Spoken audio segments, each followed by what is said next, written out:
அவர் போட்டுக்கிட்டார். இதுதான்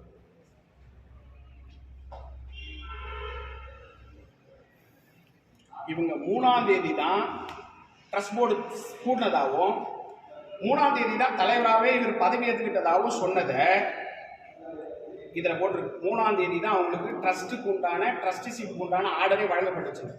நம்ம எல்லாருக்கும் தெரியும், அவங்களுடைய சமூக வலைத்தளவில் அவங்க போட்டிருந்த ஃபோட்டோவை 1ஆம் தேதியே மினிஸ்டர் அவங்க கையில் கொடுத்த ஆர்டர் காப்பியை நாம் பத்திரிகை செய்தி வாயிலாக பார்த்ததை நீதிமன்றம் ஏற்றுக்கிட்டு இது மாதிரியான தவறுகள் நடந்திருந்தால் காவல் நிலையத்தில் நீங்கள் முறையிட்டு இதற்குண்டான சட்ட தீர்வை வாங்கிக்கலாம்னு சொன்னது மட்டும் இல்லாமல் இதை உண்மையை கண்டு அறிய உதவின அதிகாரிகளுக்கு ஜேசி, ஏசி, இந்த டிஸ்ட்ரிக்ட் லீகல் எய்டோட செக்ரட்டரி இவங்களுக்கெல்லாம் பாராட்டு தெரிவித்து அவங்களுடைய பணிப்பதிவேட்டில் இந்த அப்ரிசியேஷன் ஹைகோர்ட்டோட இந்த வாழ்த்தை நீங்கள் ரெக்கார்ட் பண்ணணும்னு உத்தரவு மட்டும் போடுது.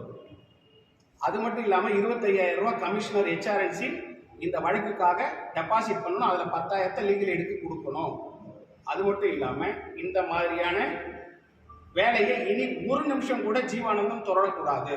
உடனடி இந்த எஃபெக்ட் 1 மணிக்கு ஆர்டர் போட்டாருன்னா ஒரு சுமார் அந்த நேரத்துல இருந்து அவர் கோவிலுடைய சேர்மன் பதவியில நீடிக்க கூடாதுன்னு போட்டிருக்காரு சார் உத்தரவு. அரசியல் பின்புலம் மென்ஷன் பண்ணிருந்தாங்க. அந்த அரசியல் பின்புலத்தை தான் இந்த 3ஆம் தேதி கூடினதா சொல்லக்கூடிய இந்த அரசாங்கம் 1ஆம் தேதியே மினிஸ்டர் கிட்ட ஆர்டர் வாங்கிச்சுன்னு சொல்லும் போதுதான் அரசியல் பின்புலம் இருக்கக்கூடிய எவருமே வரக்கூடாது. ஜஸ்டிஸ் மகாதேவன் இங்க ஹைகோர்ட்ல இருக்கும்போது போட்ட உத்தரவை இவங்க மடமாற்றி நாங்க யாரும் அரசியல்வாதியா இல்ல, எங்க அண்ணன் தான் எங்க சேர்மன், என் தம்பி தான் சேர்மன் மாற்றி சொன்னதை நீதிமன்றம் ஏற்றுக்கொள்ளவில்லை. சோ இன்னும் முழு தீர்ப்பு வரும்போது உங்களுக்கு இந்த நீதிமன்றம் திருவண்ணாமலையில் அண்ணாமலையார் கோவிலில் என்னென்ன தவறுகளை சுட்டி காட்டிருக்கு, என்னென்ன லீகலா காவல் நிலையம் மூலமா நடவடிக்கை எடுக்க சொல்லியிருக்கின்ற விவரத்தை முழுசா நாம புரிஞ்சுக்கலாம். இது அத்தனையும் இதுதான் சாராம்சம். அரசியல்வாதிகள் பின்புலம் இருக்கக்கூடாது, அரசியல்வாதி வாடகைதாரராக இருக்கக்கூடாது, அரசியல்வாதிகள் ஆக்கிரமிப்பாளர்களாக இருக்கக்கூடாதுன்றது தெல்ல தெளிவான உத்தரவு இன்னைக்கு போட்டிருக்காங்க. எது நேர்மையான அதிகாரிகள் பாராட்டு தெரிவிச்சிருக்காங்க. செஞ்ச குற்றத்துக்கு போலி ஆவணத்தை உருவாக்குனதுக்கு ஜீவானந்தம் மேலையும் அந்த அறக்கட்டளை நிர்வாகத்தின் மேலேயுமே வழக்கு பதிவு செய்யணும், முறையான விசாரணை செய்யணும். எப்படி அவங்க முன்னுக்கு பின் முரணா மாத்தி இது மாதிரி செஞ்சிருக்க முடியும் அப்படின்றதையும் சுட்டி காட்டியிருக்காங்க. சார் 1000% வாய்ப்பு இருக்கு சார். அங்கேயும் போய் ஒட்டுமொத்தமா ஜெயிலுக்கு போகும் வாய்ப்பு இருக்கு. இப்ப வந்து ஏற்கனவே எடுக்கப்பட்ட முடிவுகளுக்கு நாம போய் தீர்ப்பு சொல்லும் பட்சத்துல அதனால பலனடைஞ்சவங்களுக்கு பாதிப்பு ஏற்படக்கூடிய சூழல் இருக்கிறதுனால இன்னைக்கு முன்னாடி வரைக்கும் அவர் இருந்த பணியில் எடுத்த எந்த முடிவையும் நீதிமன்றம் தலையிடவில்லை. ஆனா அதை கேள்வி கேட்கிற உரிமை நம்ம கிட்ட விட்டுருக்கு. நாம மேற்கொண்டு அதை பத்தி சேலஞ்ச் பண்ணோம் பண்ணலாம். ஆனா இன்னை தேதி வரைக்கும் அதை குறித்து எந்த ஒரு தீர்ப்பையும் நீதிமன்றம் தெரிவிக்க முன்வரல. அண்ணாமலையார் கோவிலுடைய அறங்காவலரா ஜீவானந்தம் என்பவர் நியமிக்கப்பட்டது சட்டத்திற்கு புறம்பானது, அவரை தகுதி இழப்பு செய்யணும் அப்படின்னு பாஜக சார்பில் மாநில துணைத் தலைவர் ஆன்மீக பிரிவில் இருக்கிற சங்கர் ஆகிய நான் தான் ஃபைல் பண்ணேன். அவங்க ஜூலை மாதம் 1ஆம் தேதி தேர்ந்தெடுத்தா சொன்னாங்க, ஆகஸ்ட் மாதம் ஹைகோர்ட்டில் ஃபைல் பண்ணேன். அப்போ இது உண்மை சம்பந்தப்பட்டது. ஒரு காலசந்தி மடத்தில் அவங்க வாடகை இருக்காங்கன்றதான் நீங்க உங்களுடைய அலிகேஷனா இருக்கு. 2010 அவரு வாடகை பத்திரம் எழுதி வச்சிருக்காருன்னு நீங்க வந்திருக்கீங்க, அது உண்மையா போய் கமிஷனர் தான் முடிவு பண்ணணும்னு வழக்கு கமிஷனருக்கு போச்சு. கமிஷனருக்கு 2 ஜாயிண்ட் கமிஷனர் ரிப்போர்ட் ஃபைல் பண்றாங்க. திருவண்ணாமலை கோவில் ஈஓவும் ரூரல் ஜாயிண்ட் கமிஷனர் சுதர்சனம். அப்போ அவர் சுதர்சன் ஃபைனலா சொல்லிட்டாரு, இது ஆக்கிரமிக்கப்படுது. 2010 வந்திருக்காங்க, அவங்கள அறக்கட்டளைக்காரங்க அத்தனை வெளியேற்றிட்டு ஏபிடி சக்திவேலு ஜீவானந்தமும் காலசந்தி அறக்கட்டளையோட சொத்தை மொத்தமா இவங்க பேர்லயே இபி சர்வீஸ் வாங்கி வரி கட்டி இவங்க பேருக்கு கொண்டு வந்திருக்காங்க.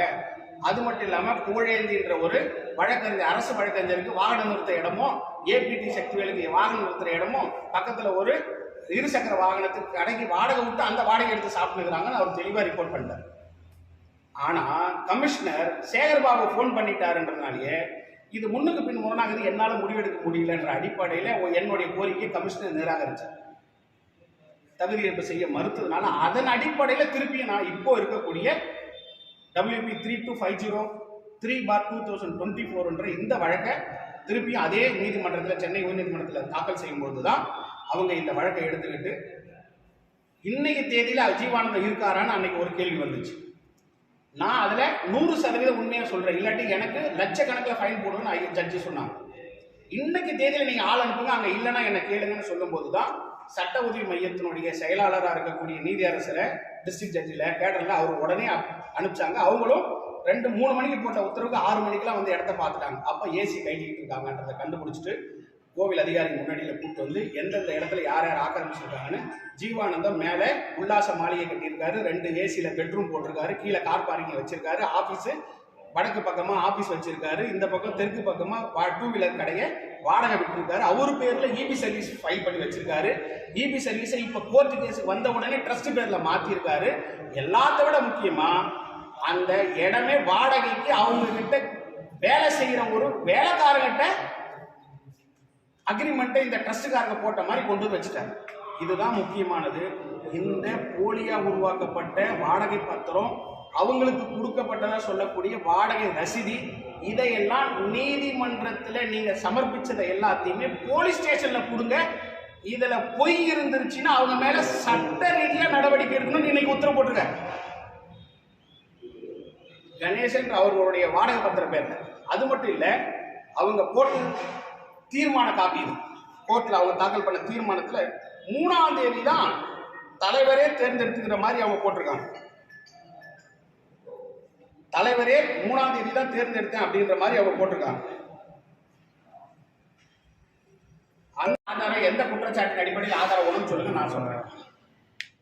சொல்லுங்க. குற்றச்சாட்டு தான் ஆதாரத்தை வெளிப்படுத்த. சார், ஒரு அறங்காவலர் குழுவோட கணவர் பேர்லயே டெண்டர் நோட்டீஸ் விட்டுருக்கீங்க. அப்போ இருக்கு விட்டுருக்கீங்களா இல்லையா? குணசேகரன்றவர் அறங்காவலர் குழுவில் அந்த அம்மாவுக்கு பதிலாக போய் கூட்டத்தில் உட்கார்றாரா இல்லையா? இன்னும் மொத்தமா பேரோட சொல்லட்டுமா? டிவிஎஸ் ராஜாராமன் எங்களுக்கு தெரிஞ்ச, உங்களுக்கு தெரிஞ்ச நண்பர் தான் இருக்காரு. எந்த அடிப்படையில் வந்தாரு? ஏவாவேலுக்கு அவங்க பையன் பிஏன்றதுனாலயா இல்ல பினாமின்றதுனாலயா? அவங்க தானே சார் போறாங்க துபாய்க்கு கூட. நல்ல பணம் கள்ள பணம் ஆகணும்னா இதை விட என்னென்ன உங்களுக்கு இன்டர்வியூ வேணும் சொல்லுங்க, அத்தனையும் சொல்றதுக்கு நாங்க தயாராகிறோம். விஷயம் இதுதான் சார். கொள்ளையடிக்கு முடிவை திமுக உடனே கையில விடணும். அட்லீஸ்ட் கோவில் விஷயத்திலேயாவது. அதுதான் எங்களோட ஒரே வேண்டிய. கோவிலுக்கு வந்து பக்தர்களின் வசதிக்காக பல்வேறு திட்டங்கள் கொண்டு வந்திருக்காங்க. இது பத்தி நீங்க ஏதாவது ஒரு திட்டம் உருப்படியா நிறைவேற்றணும்னு சொல்லுங்க. ஒரு திட்டம் இன்னைக்கு 4 ஒரே திட்டம் 4 பகுதியில 4 ரோட்லயும் சாலை அமைக்கப்பட்டிருக்கிறது. யாரு இப்ப எல்லாமே வந்து இப்ப சித்ரா பௌர்ணமிக்காக முன்னேற்பாடு. சார், சாலை எந்த பக்கம் போயிருக்குது நான் சொல்லட்டுமா? அருணை இன்ஜினியரிங் காலேஜ் ஹாஸ்பிட்டல் பக்கம் போயிருக்கு. சார், கள்ளக்குறிச்சியில இருந்து உங்களுக்கு ஒரு பைபாஸ் ஏற்கனவே இருக்கிறது. உங்களுக்கு அன்னக்கரையில பைபாஸ் இருக்கு. எதுக்கு சார் நாச்சிப்பேட்டில் பைபாஸ் போடுறீங்க? உங்க காலேஜுக்கு தானே சார் டெவலப்மெண்ட். சார், உங்க காலேஜுக்கு 4 வழி சாலை போட்டுக்குங்க. நீங்க அமைச்சரு, உங்களை நான் கேள்வி கேட்க விரும்பல. பக்தர் வர்றதுக்கு நீங்க என்ன செஞ்சிருக்கீங்க? எதுவுமே செய்யலன்றீங்களா? என்ன செஞ்சிருக்கீங்க? உங்க உங்க பேர் நீங்க கட்டினீங்க சார். பைபாஸ்ல இருந்து எங்களுக்கு பிரச்சனையா இருக்கு, டிராபிக் இருக்குன்னு பஸ் ஸ்டாண்ட கட்டினீங்க. எங்க சார் கொண்டு போய் கட்டினீங்க? எங்க கட்டிருக்கீங்க? 30 கோடி 35 கோடி ரூபாய் செலவு பண்ணிட்டு ஒரு பஸ் ஸ்டாண்ட உங்க துணை முதலமைச்சர் என்ன சார் சொன்னாரு? கார்த்திகை தீபத்துக்குள்ள பஸ் ஸ்டாண்டை நான் திறந்து பொதுமக்களுக்கு விடுவேன் சொன்னாரா இல்லையா? உங்க பத்தி தானே சொன்னாரு. எங்க சார் சொல்ல வார்த்தை? 30 கோடியை டபுள் ஆக்கி கொள்ளடிச்சது தானே சார் மிச்சம். இன்னைக்கு வரைக்கும் திறக்க முடிச்சா? நீங்க என்னமோ பக்தர்களுக்கு வேலை செஞ்சுட்டீங்கன்னு சொல்றீங்க. பக்தர்களுக்கு வேலை செய்யணும்னா கை குழந்தையோட வரவங்க, 80 வயசு 90 வயசுல அண்ணாமலையாரை பார்க்க வரவங்க, அவங்கள ராஜ மரியாதையோட கொண்டு போய் அண்ணாமலையாரை காட்டுங்க சார். புண்ணியமாவது கிடைக்கும் உங்களுக்கு. இவர் எந்த ஆணையுமே நீங்க புடுங்க வேண்டாம். ஒரே ஆணை கை குழந்தையோடவும் 80-90 வயசுல வரக்கூடிய அண்ணாமலையாரை தேடி வர பக்தர்களையாவது மதிச்சு அவங்களுக்கு முறையான தரிசனத்தை கொடுங்க. அப்ப நாங்க ஒத்துக்கிறோம். இந்த திமுக திராவிட மாடல் ஆட்சி பக்தர்களுக்காக ஏதோ ஒரு நல்லதா செய்துங்க.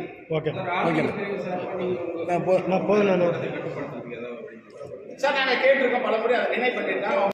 முறைகேடுகள் பல்வேறு பிரச்சனைகள் நடந்திருக்கு அப்படின்னு சொல்றீங்க. அது எல்லாம் இல்லாத அளவுக்கு பாஜகவினுடைய தேசிய ஜனநாயக கூட்டணியுடைய ஆட்சியில எந்த அளவுக்கு அண்ணாமலையார் கோயிலுக்கு ஆன்மீக நகரை வளர்ச்சி அடைவதற்கு உங்களுடைய பாஜக நடவடிக்கை எடுக்கும் அப்படின்றத சொல்ல முடியுமா? ஒரே ஒரு விஷயம், ஆன்மீக பிரிவோட மாநில துணைத் தலைவராக உங்களுக்கு நான் வாக்களிக்கிறேன். ஒரு நடவடிக்கை கூட மறைமுக நடவடிக்கை அண்ணாமலையார் கோயில் நிர்வாகத்தில் எங்க ஆட்சி கூட்டணி வரும்போது இருக்காது. அத்தனையும் வெளிப்படையான நடவடிக்கையாக மட்டும்தான் இருக்கும். அத்தனையும் பக்தர்கள் நலன் சார்ந்ததாக மட்டும்தான் இருக்கும். எந்த காலத்திலையும் இங்க பணத்துக்கோ அதிகாரத்துக்கோ 1% கூட அங்க வழி இல்லாத ஒரு நிர்வாகத்தை உருவாக்க மட்டும்தான் பாரதிய ஜனதா கட்சி ஒத்துக்கொண்டதை உங்களுக்கு நான் உறுதியாக உயர்நீதிமன்றம் சொல்லும் போது இவங்க மக்களுக்காக இவங்க கட்சி வில்சன் என்ற ஒரு அட்வொகேட்டை கொண்டு போய் நாங்க நீதிமன்றத்தில் நிக்க வச்சு இதை தடுத்துருவோன்றாங்க. இதை அரசாங்கமா இதை காலி பண்ணணும்னு சொல்றதே இவங்க ஓட்டு வங்கிக்காக ஒரு கூட்டத்தை ஒரு 7000 10,000 ஓட்டு வங்கி டவுன்ல உருவாக்கணும்ன்றதுக்காக அரசு இடத்துல கோவில் மலை மேல ஒரு ஆக்கிரமிப்பு அனுமதிச்சுட்டு குழா கனெக்ஷன் கொடுத்துட்டு சாலை வசதி கொடுத்துட்டு ஈவி கனெக்ஷனையும் கொடுத்துட்டு இன்னைக்கு அவங்கள காலி பண்ணக்கூடிய ஒரு சூழல் வரும்பொழுது நீதிமன்ற உத்தரவுக்காக இந்த அரசாங்கமே செயல்படுறதை நம்ம கண்கூடா பார்த்துக்கிட்டு இருக்கோம். மக்களை ஏமாத்துற வேலை அது நடக்காது. இப்போ பதவி காலமே முடிஞ்சு இப்போ அவர் எந்த அடிப்படையில் அவர் வந்து நியமிக்கிறாங்க? பதவிக்கால இதுதான் உங்களுக்கு தெளிவா சொல்லிடுறேன். இதுக்கப்புறம் அறங்காவலர் குழு தலைவர் ஜீவானந்தம் என்ற சொல்லே கிடையாது. அப்படி சொன்னாலே இனி அவர் கண்டமாக்கு ஒரு நீதிமன்ற அவமதிப்பு காலம். சரி நானே ஒரே நிமிஷம். இப்போ அவரு அரசியல் பின்புலம் இருக்கிற யாருமே அறங்காவலர் குழு நியமிக்கணும்னு சொல்லியிருக்காங்க. மீதி 4 பேர் உறுப்பினர் எல்லாருமே அவங்க அரசியல் பின்புலம் தான் இருக்காங்க. நீதிமன்றம் தான் கேட்குது சார், ஆதாரம் கொடுங்க. ஒருத்தரை தேடி ஒருத்தரை கொண்டு போய் சார், இப்போ உங்களுக்கு நான் ஓப்பனாவே சொல்றேன், அறங்காவலர் குழுல ஒரு பெண்மணி இருக்காங்க. அவங்களோட சொந்த கணவர் தான் திமுகவில் இருந்துகிட்டு ஒரு கவுன்சிலரா இருந்துகிட்டு ஒட்டுமொத்த டெண்டர் அவர் பேர்ல எடுத்திருக்காரு, அவர் பார்ட்னர் பேர்ல எடுத்திருக்காரு. சார் ரைட் இன்ஃபர்மேஷன் போட்டு உட்காந்துக்கிற சார், அந்த டெண்டரோட காப்பி கூட இன்னும் எங்களுக்கு கிடைக்கல. நேரில் வந்து பார்த்து கொள்வோம், நாங்க போற நீ கூட்டிட்டு போயிடறோம். நாங்க அப்பீல் போயிருக்கோம், ஆர்டிஐல கமிஷன் ஆபீஸ்ல அப்பீல் போட்டு உட்காந்துக்கிறோம். இதுக்கு எங்களுக்கு 90 நாள் 120 நாள் எங்களுக்கு தேவைப்படுது. சோ மக்கள் நாம விழிப்புணர்வா இருக்கும்போது இவ்வளவு திருமணம் நடக்குது. மற்ற அத்தனை பேருக்குமே இதே போன்ற தீர்ப்பை கண்டிப்பா வாங்கி தருவோம். ஆதாரத்துக்காக வெயிட் பண்றோம். அறங்காவலர் குழு உறுப்பினர்கள் அத்தனை பேர் இருக்கணும் சார். ஆமா சார், இங்க இருக்கிற வேலு மந்திரி என்ன சார் பண்ணிருக்காரு, அவரோட ஜிஎம்க்கு மெட்ராஸ்ல இருந்து அறங்காவலரா போட்டிருக்காரு. அவரோட பிஏ அப்பாவுக்கு ஒரு அறங்காவலர் குழு போட்டிருக்காரு. அவர் ஜாதிகாரனுக்கு ஒரு அறங்காவலர் குழு போட்டிருக்காரு. ஒரு ட்ரஸ்ட்ல இருக்கக்கூடிய கள்ள பணத்தை நல்ல பணமா மாத்திரவரை அறங்காவலர் குழு போட்டிருக்காரு. இப்ப கேடு கேட்டு இப்ப ராஜினாமா பண்ணிட்டு போனவரை அறங்காவலர் குழு போட்டிருக்காரு. நீங்களே ஆதார் சொல்றீங்களா? ஆதார்லாம் எடுத்து நீங்களே பாருங்க, ஃபைல் பண்ணிடலாம். இது ஆதார்லாம் சொல்றீங்களா? சார், இந்த ஆதாரங்கள் நீதிமன்றத்துக்கு ஏற்றவாறு நாங்க இப்போ கலெக்ட் பண்ணிக்கிட்டு இருக்கோம். ஒவ்வொரு ஆதாரத்தையும் நாங்க தேடி கண்டுபிடிச்சிருக்கோம். எங்களோட என்னன்னா, எங்க பாஜக நிர்வாகி மேலேயே பழி சுமத்திட்டா இவன் அதை தொடங்கி வேற வேலை பார்த்துட்டு போயிடுவான். அதனால இவன் மேல நாம தூர்வாரி விட்டுறலாம் அப்படின்ற ஒரு ராஜதந்திர நடவடிக்கை தான் திமுக எப்பவுமே கையாளும். யார் எதிர்க்க வரானோ அவனுக்கு வேற மாதிரியான டைவர்ஷன் கொடுத்துருவாங்க. நீ எந்த டைவர்ஷன் கொடுத்தாலும், இது போட்டது 2023 ஆகஸ்ட். நீ ஜூலைல அப்பாயின்மெண்ட் போட்ட, ஆகஸ்ட்ல நான் கேஸ் ஃபைல் பண்ணேன். இன்னைக்கு தான் அதுக்கு தீர்ப்பு கிடைச்சது. ஆக நாங்க எந்த காலத்திலையும் திமுகவுடைய நயவஞ்சகத்துக்கு பயந்துகிட்டு நாங்க டைவர்ட் ஆகிறோம் கிடையாது. நடந்ததை அன்னன்னைக்கு கொடுக்கிறோம். எங்க கிட்ட இருக்கக்கூடிய கட்டமைப்புக்கு ஏற்ற மாதிரி காலதாமதம் மட்டுமே ஆகுமே தவிர எந்த காலத்திலையும் பாரதிய ஜனதா கட்சி தொண்டர்கள் பின்வாங்கி ஓடுறவங்களோ திமுகவுக்கு பயப்படுறவங்களோ விலைக்கு போறவங்களோ கிடையாது. திருவண்ணாமலை கோயில் மட்டும் பொறுத்த மேல தமிழ்நாடு ஃபுல்லா இருக்கிற எல்லா கோயிலுக்கும் அறங்காவலர் கோயில் சார், இது சட்ட மீறல் சார். ஒரு அறங்காவலர் குழு தலைவரா இருக்கிறவர் ஒரு கோவில் சொத்தை, அதுவும் காலையில இருக்கக்கூடிய பூஜைக்கு உண்டான கோவில் சொத்தை அபகரிக்கிறதுக்கு அவர் அத்தனை வேலையும் பண்ணாருன்னு டிஸ்ட்ரிக்ட் லீகல் எய்ட் கமிஷனோட செக்ரட்டரி ஹைகோர்ட் அப்பாயின்மெண்ட் பண்ணி அவங்க நேரடியாக ஆய்வு செஞ்சு தான் இந்த உத்தரவை பிறப்பிச்சிருக்காங்க. இதனால இது அத்தனை கோவிலுக்குமே பொருந்தும். அத்தனை கோவிலுக்கு இது போன்ற நடைமுறைகளை செயல்படுத்த பாரதிய ஜனதா கட்சி குறிப்பா ஆன்மீக பிரிவு முடிவெடுத்திருக்கு. திருக்கோயில் முக்கியமானது.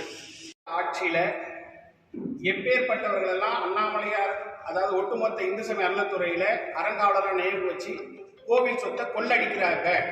அதுக்கு இந்த சேகர் பாபு தலைமையிலான இந்து சமய அறநிலைத்துறை எந்த அளவுக்கு நடந்துட்டு இருக்குன்றதுக்கு ஒரு எடுத்துக்காட்டாதான் இன்னைக்கு மாண்புமிகு உயர்நீதிமன்றத்தில் திருவண்ணாமலை அண்ணாமலையார் அருள்மிகு அண்ணாமலையார் திருக்கோவிலுடைய அறங்காவலர் குழு தலைவர் ஜீவானந்தம் அறங்காவலரா நியமிக்கப்பட்டதே செல்லாது அப்படின்னு சொல்லி நீதியரசர் பரத சக்கரவர்த்தி அவங்க தீர்ப்புல சுமார் ஒரு மணிக்கு சொல்லியிருக்காங்க. அந்த தீர்ப்புல காலசக்தி அறக்கட்டளைன்றது அண்ணாமலையார் கோவிலுக்கு கால பூஜை செய்யறதுக்காக உருவாக்கப்பட்ட அந்த அறக்கட்டளை. அந்த அறக்கட்டளைகளுடைய சொத்தை ஜீவானந்தம் ஆக்கிரமிச்சு, அந்த ஆக்கிரமிப்பை அதிகாரிகள் நேரில் சென்று உறுதி செஞ்சு, அந்த உறுதி செஞ்சதன் அடிப்படையில் நான் இந்த தீர்ப்பை சொல்றது மட்டும் இல்லாம ஆக்கிரமிச்சுக்கிட்டு தான் இருந்தார் ஜீவானந்தம்னு சொன்ன அதிகாரிகளுக்கு பாராட்டு தெரிவிக்கிறது. இது அவங்க பணியோடைய சர்வீஸ் ரெக்கார்ட்ல போய் இது என்ட்ரி ஆகணும்னு உத்தரவு போட்டிருக்காங்க. அது மட்டும் இல்ல, 25,000 ரூபாய் HRMC கமிஷனர் இதுக்கு ஃபைன் கட்டணும் போட்டிருக்காங்க. இப்படி நியமிக்கப்பட்டது 25,000 ரூபாய் பணம் கட்டணும். அதுல 10,000 ரூபாய் மாவட்ட உதவி இங்க திருவண்ணாமலையில் இருக்கக்கூடிய அந்த legal aid secretary district judge கேடர்ல இருக்கும். அவங்க தான் வந்து இதை முழுமையா ஆராய்ச்சி இந்த இடத்துல ஆக்கிரமிப்பு இருக்கு, ஜீவானந்தம் பேர்ல இபி கனெக்ஷன் வாங்கியிருக்காங்க, ட்ரஸ்ட்டுக்காரங்க போய் சொல்றாங்க அவருக்கு பயந்துகிட்டு அப்படின்னு சொல்லி கோர்ட்டுக்கு உண்மையை விளக்குறதுக்கு உதவியா இருந்ததுனால 10,000 ரூபாய் அவங்களுக்கு கொடுக்கணும் அப்படின்ற நீதிமன்றம் உத்தரவு போட்டிருக்காங்க. இது தகவல். இதுல உங்களுக்கு என்ன தகவல் வேணும்னாலும் முழுசா கொடுக்க நாங்க தயாரா இருக்கோம். இதை முழுசா யாருக்கு என்ன வேணுமோ கேளுங்க, நான் சொல்றேன். கட்சியோட பின்புலம் இருந்தா அவங்க கூப்பிடாது சொல்லிட்டு இது ஆரம்பத்திலிருந்தே அவங்க தெரியாதா, அமைச்சருக்கு தெரியாதா? அதையும் சொல்லிடுறேன். அமைச்சர்னு ஒரு வார்த்தை இழுத்துட்டு வந்தீங்க, அதனால அதையும் நான் தெளிவா சொல்லிடுறேன். ஆனா இது வந்து ஜூலை மாதம் 1ஆம் தேதி இவர் தேர்ந்தெடுக்கப்பட்டது அவருடைய சமூக வலைதளத்திலையும் அண்ணாமலையார் கோயிலோட சமூக வலைதள பக்கத்திலையும் செய்தி வந்தது. மந்திரி, மாவட்ட மந்திரின்னு சொல்ற ஏவா வேலு அவங்க கையால தான் அறங்காவலர் குழுவில் இருக்கிறவங்க எல்லாரும் போய் நின்று அந்த சர்டிபிகேட்டை வாங்கினாங்க. இது உங்களுக்கும் தெரியும், எனக்கும் தெரியும். உங்க செய்தி தான் நான் நீதிமன்றத்தில் வச்சேன். ஆனா விந்தையில விந்தை என்னன்னா, அறங்காவலர் குழுவோட கூட்டமே 3ஆம் தேதி தான் நடந்துச்சு. HRMC ஃபைல் பண்ணியிருக்காங்க. அறங்காவலர் கூட்டமே 3ஆம் தேதி தான் நடந்துச்சு. அதில் தான் நாங்கள் ஜீவானந்தத்தை தேர்ந்தெடுத்தோம் அப்படின்னு சொல்லி இவங்க ஃபைல் பண்ணதுல தான் நீதிமன்றம் மிகப்பெரிய ஒரு கடுப்பானது. ஏங்க நீங்க சொல்றீங்க 3ஆம் தேதி கூட்டம் கூடிச்சு, அதில் தான் நீங்க தலைவராக தேர்ந்தெடுத்தீங்க. 1ஆம் தேதி எப்படி போய் மந்திரி கையால் அவரு, அதுவும் அறங்காவலர் குழு தலைவராக தேர்ந்தெடுக்கப்பட்டதான ஆணையை வழங்க முடியும்? இந்த கேள்வியை முத நான் கோர்ட்ல எழுப்பும் போதுதான் இதுல குற்றம் இருக்குன்னு கோர்ட்டு இந்த மனுவை ஏற்றுச்சு. சோ அறங்காவலர்கள் அரசியல்வாதிகளா இருக்கக்கூடாது அப்படின்ற உத்தரவை மழுப்பி இவங்க ஒரு காலத்துல இருந்தாங்க, அவருக்கு இவங்க சொந்தக்காரரா இருக்காங்க, மாமா மச்சாரா இருக்காங்கன்னு இப்படி கொண்டு வந்துட்டு நியமிக்கும் போது கூட அரசியல் செல்வாக்கு எந்த அளவுக்கு இந்த ஆட்சியில தலைவிரிச்சு ஆடுதுன்றத மாண்புமிகு நீதியரசர் நேரடியா உணர்ந்ததுனாலதான் இந்த உத்தரவு வந்தது. அறங்காவலர் குழு அமைக்கிறதுக்கு அப்புறம் கோயில் நிர்வாகம் இருக்கு, அதுக்கு முன்னாடி எப்படி இருக்குது? முதல்ல கோவில் நிர்வாகம் என்னைக்குமே முறையா இருந்ததில்லை. ஏன்னா அது அரசியல்வாதிகளுடைய கைப்பாவையா இருக்கு. அண்ணாமலையார் கோவில் தனிப்பட்ட முறையில நிர்வாகம் இல்லை. ஏதோ திருப்பதி தேவஸ்தானம் மாதிரி ஒரு IAS ஆபீசர் கீழே இருக்கக்கூடிய போர்டு மாதிரியோ, திருவண்ணாமலை ஆகட்டும், பழனி முருகன் கோவில் ஆகட்டும், திருச்செந்தூர் ஆகட்டும், நம்மளுடைய மதுரை மீனாட்சி அம்மன் கோயில் ஆகட்டும், தமிழ்நாட்டில் இருக்கக்கூடிய எந்த முக்கிய கோயில்களுமே இங்க அரசியல்வாதிகளுடைய எடுப்பு கையா தான் இருக்கே தவிர வரக்கூடிய பக்தர்களுக்கு என்ன நீங்க தேவைன்றத ஒரு காலமும் இவங்க சொல்லல, ஒரு காலமும் செஞ்சு கொடுக்கல. இங்க வரக்கூடிய பக்தர்களுக்கு சாதாரணமா நீங்க திரையரங்குக்கு போனீங்கன்னா ஒரு 700 பேர் இருந்தா ஒரு 40 பேருக்கு ஒரு டாய்லெட்னு ஒரு விதி இருக்கு. அண்ணாமலையார் கோவில்ல லட்சக்கணக்கில் வர்றாங்க. எந்த கார்பரேஷனோ இந்த முன்னாடி இருந்த முனிசிபாலிட்டியோ 40 பேருக்கு ஒரு டாய்லெட்டை கணக்கு காட்ட முடியுமா? வச்சிருக்காங்களா? ஆனா அவங்க வந்து வர்ற பஸ் சார்ஜ் இவங்களுக்கு அரசாங்கத்துக்கு கொடுக்குறாங்க, வரி கட்டுறாங்க, உணவகத்துல தங்குறாங்க, உணவு எடுத்துக்கிறாங்க. இங்க இருக்கக்கூடிய auto, car, bike, bus, lorry, train அத்தனையிலே வருமானத்தை கொட்டிட்டு போற பக்தர்களுக்கு இவங்க நாமத்தை தான் சாத்துறாங்க. இப்போ நான்காம் பிரகாரத்தில் வந்து பழைய மரங்கள்லாம் 100 ஆண்டு மரங்கள்லாம் இடித்துட்டு பில்டிங் இது கட்டுறாங்க. அதுக்கு என்ன சார்? 4ஆம் பிரகாரத்தில் மட்டும் கிடையாது, கோவில்ல எந்த மூலையிலையுமே ஒரு துரும்ப கூட அசைக்கக்கூடாதுன்றது என்னுடைய உத்தரவு இல்லை, உச்ச நீதிமன்றத்தோட உத்தரவு. தொல்பொருள் துறையில இருந்து இவங்க விலக்கு கேட்கும் போது உச்சநீதிமன்றத்தில் கமிஷனர், முனிசிபாலிட்டி கமிஷனர் சார்பில் இவங்க ஒரு அபிடவிட் தாக்கல் பண்றாங்க. கோவிலுடைய எந்த ஒரு தொன்மையையும் நாங்க மாற்ற மாட்டோம்னு சொல்லியிருக்காங்க. வெங்கடசாமி ஜஸ்டிஸ் அவங்க உயிரோட 2010 இருக்கிற வரைக்கும் 3 மாசத்துக்கு ஒரு முறை அந்த மீட்டிங் நடந்திருக்கு. அதுலயும் மினிட்ல பண்ணியிருக்காங்க, எந்த ஒரு ஆல்ட்ரேஷனும் பண்ணக்கூடாது. இப்போ அதுக்கு சட்டமன்ற இது நீதிமன்றத்தில் ஏதாவது உச்ச நீதிமன்றத்தையும் அனுப்புது. இந்த தகவல் மட்டும் இல்லை, ஏற்கனவே படிகளை எல்லாம் ஓட்ட போட்டு பேரிகார்டு போடுறேன்னு சொல்லி இவங்க கொண்டு போய் நடுவில் கம்பியை நட்டும் போதே தடுத்து கமிஷனருக்கும் நாங்க நோட்டீஸ் அனுப்பியிருக்கோம், இருக்கக்கூடிய ஜேசிக்கும் ஈஓவுக்கும் நோட்டீஸ் அனுப்பி இதுவரைக்கும் அவங்க எந்த பதிலும் சொல்லலை.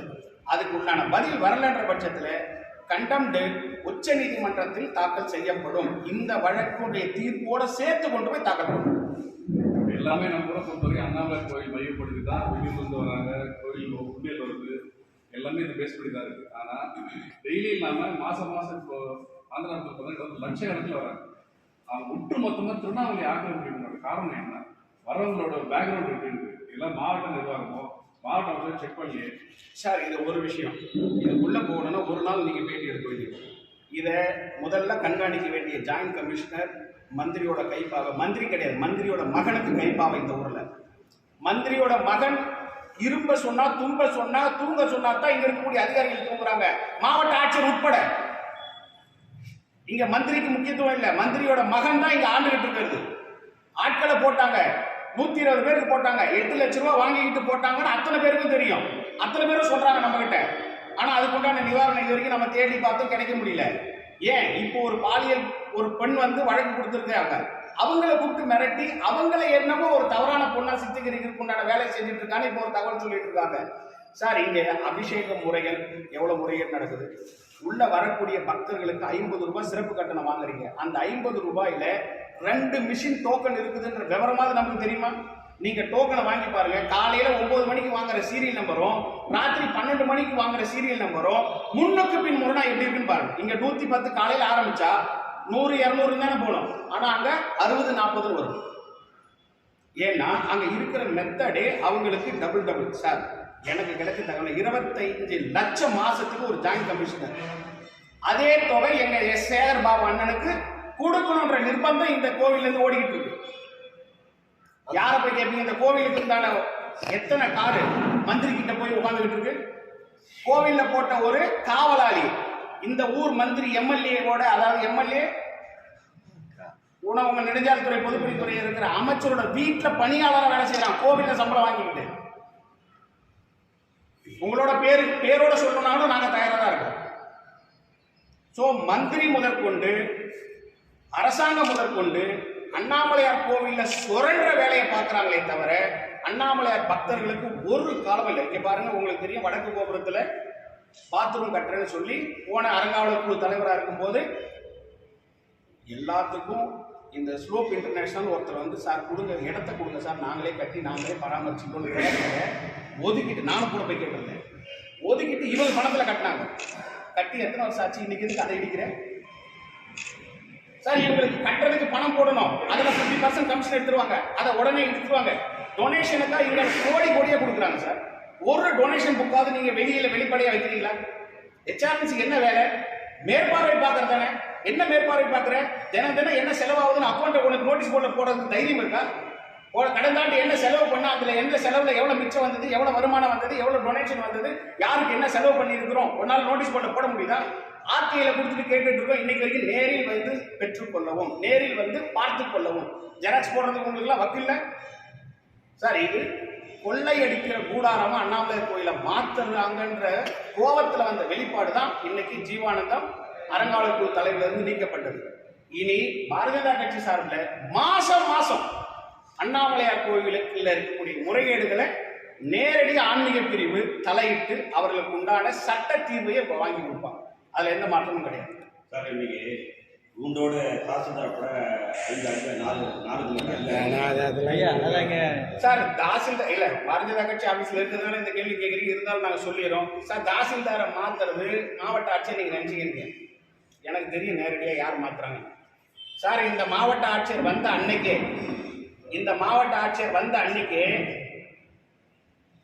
இந்த பிசி யோகானந்தம்னு ஒருத்தர் 4வது கலெக்டருக்கு இப்ப அவர் யோகானந்தம் பிசியா இருக்காரு. வந்துட்டாரு, சார்ஜ் எடுத்துக்கிட்டாரு, கலெக்டரோட டிராவல்ல இருக்காரு. கலெக்டர் கூப்பிட்டு திட்டுறாரு, யோகானந்தத்தை மட்டும் உன் கார்ல பிசியா வச்சிருந்தேன்னா உன்னையும் சேர்த்து நானு பனிஷ் பண்ண வேண்டி வரும்ன்ற அளவுக்கு பேசுற அதே கலெக்டர்கிட்ட யோகானந்தத்தை பணியை விட்டு வெளியே போக சொல்லியாச்சு. 48 மணி நேரம் கூட இல்ல சார், மந்திரி சொல்ல மீறி அதே யோகானந்தம் அதே கலெக்டருக்கு திருப்பி பிசி. மானம் கெட்டவர் மந்திரியா இல்ல மானம் கெட்டவர் நாமளான்றத நீங்க முடிவு பண்ணிக்கோங்க.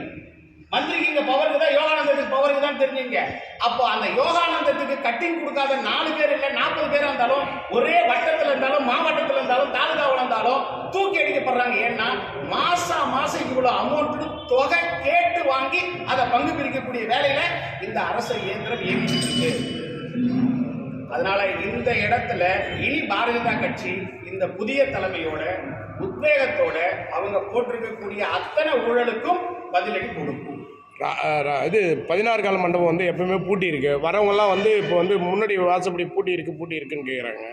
அது மாநில தலைவர் இங்க வரும்போதே, மாநில தலைவர் இப்போ புதுசா பொறுப்பேற்று இங்க வரும்போது, ஏன் அண்ணாமலை சார் மாநில தலைவராக இருக்கும்பொழுது இதை குறித்து விரிவா பேசணும் அப்படின்ற முடிவு இருந்தது. வேலை பலு காரணமா அவங்களும் போயிட்டு இருந்தாங்க. எனக்கும் பர்சனலா இவங்க கொடுத்த ஒரு சில பிரச்சனைகளால இதை நாங்க கவனிக்காம இருந்தோம். இப்ப வந்த மாநில தலைவர் வரும்பொழுதே அண்ணாமலையார் கோவில்ல பக்தர்கள் ஒரு காலமும் இங்க அவஸ்தைப்படக்கூடாது. 4 மணி நேரம் 6 மணி நேரம் பக்தர்கள் தரிசனத்துக்காக காத்துக்கிட்டு இருக்காங்க. அதை தாண்டி விஐபின்ற வர்றவங்க எல்லாம் முன்னாடி போறாங்க. எனக்கு விஐபியா போக கூட எனக்கு விருப்பம் இல்லை, என்ன லைன்ல கூட்டிட்டு போன மாநில தலைவரே கேட்கிற அளவுக்கு இங்க இருக்கக்கூடிய அவமானம் நடந்துகிட்டு இருக்கு. இனி 6 மணி நேரம் 4 மணி நேரம்ன்ற தரிசனத்துக்கு ஏதாவது தீர்வு காணவில்லைன்னா கோவில் நிச்சயம் கூட்டப்படும், அதிகாரிகள் வெளியேற்றப்படுவார்கள். பக்தர்களே கோவிலை நிர்வகிக்கக்கூடிய அளவுக்கு எத்தனை ஒரு சட்ட ஒழுங்கு வந்தாலும், என்ன ஒரு வழக்கு இந்த அரசாங்கம் பதிவு செய்ய வந்தாலும் நாங்க தயாரா இருக்கோம். 6 மாசத்துக்குள்ள இவங்க கொட்டத்தை அடக்கித்தான் இவங்களை வெளியனுப்புவோமே தவிர, இனி திமுக கோவிலை கொள்ளடிக்கிற கூடாரமா கனவுல கூட நினைக்க முடியாத அளவுக்கு இனி நாங்க பதிலடி கொடுப்போம். 2026 சட்டமன்ற தேர்தலில் வந்து தேசிய ஜனநாயக கூட்டணி வந்து ஆட்சி